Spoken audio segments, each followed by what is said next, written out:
Very huge. Huge soup. Ooh. All of Wow. So good.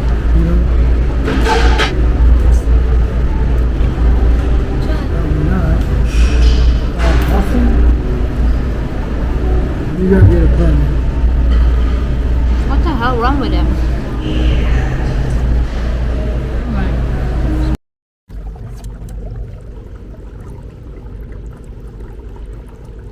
Nandito kami sa dagat. Nag-ano lang kami. Nag-ikot-ikot. Ang aga naming umalis ng bahay. Niyaya niya ako ng super maaga. Di pa nga ako nakapaghilamos. Umalis na kami. Kasi nagmamadali siya. Ang ganda dito. Super tahimik ng lugar. Meron ng may sun. Tada! Puro tubig lang. Tapos green. Si Casey. Casey, go up here. Casey. It was shade, man. No, he doesn't want shade. It's not that hot. Gumamit ako ng payong kasi ang araw-araw. Hindi pa kasi ako naglalagay ng sunscreen. Yeah, we should. Crabs here, actually. Yeah. I want crab. We don't have things to put it on. Pag mag-crabbing pala dito sa sa US and pag mag-fishing, kailangan mo ng permit bago ka makakapag-fishing and makapag-crabbing.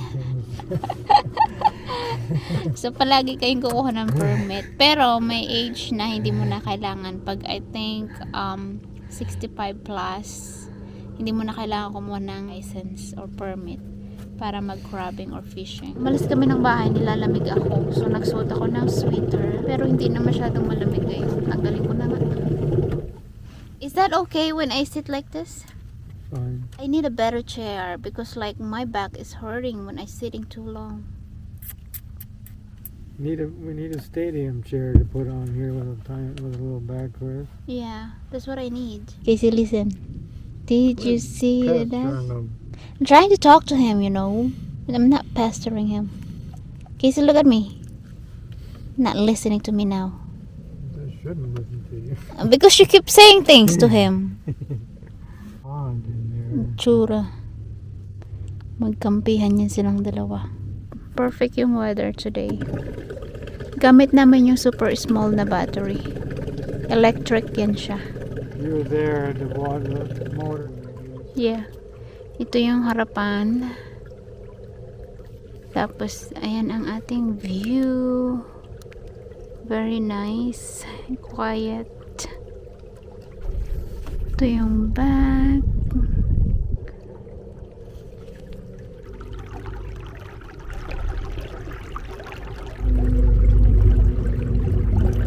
Get my pimples.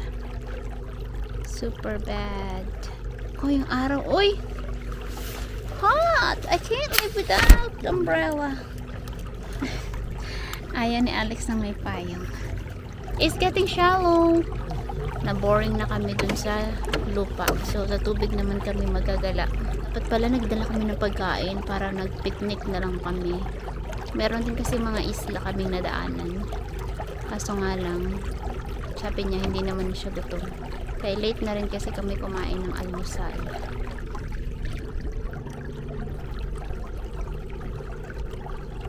Inuop yung tinatapakan niya. Super liit. Really?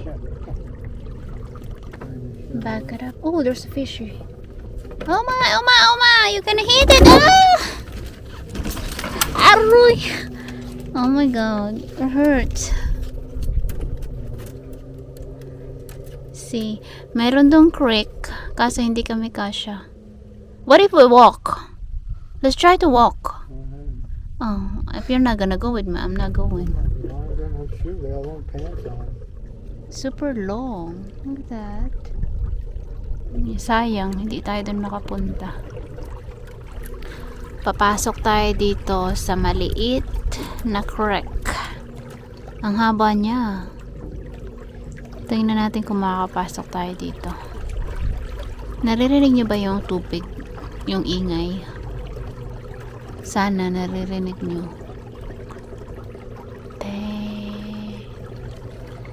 Nice ko you.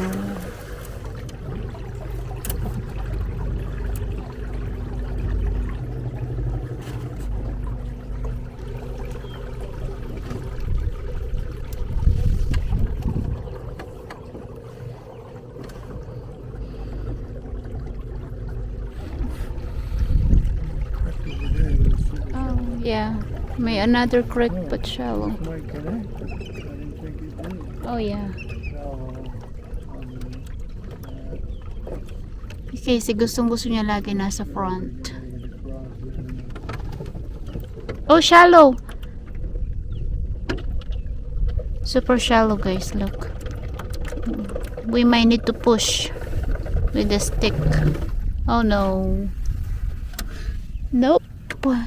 Na-stuck kami sa water. Hindi kami makaalis. So, kailangan kong i-push. Kailangan kong magbasa ng paa. It's gonna be a lot of trouble. Of course. What if I do like this only without moving, without going out the whole body? Is that gonna work? Like, I'll just push him back. Wait. Push ko nung gamit ko yung isang paa. Ooh, go over here. Ayokong ibasa. Chide. Ang shallow kasi. Oh, it's getting deep now. Hindi ko na kailangan palang tawag dyan. Try it now. It's deep already. It is working. Hirap. Oh, I have to be in the even. Seems fine. Kadalaw. Hindi kasi gumagana yung propeller pagka mababaw. Kailangan malalim. Over there. Go over there. Now, I'm telling you. And then, near in the mangrove and then just go straight. Okay. Oh, no, stingray! Stingray! I wanna eat it! Gusto ko yung stingray. Oh my gosh. Tingnan nyo kasi super babaw ng tubig. Pero ganitong klase ng babaw, kaya naman niyang i-push ng bangka.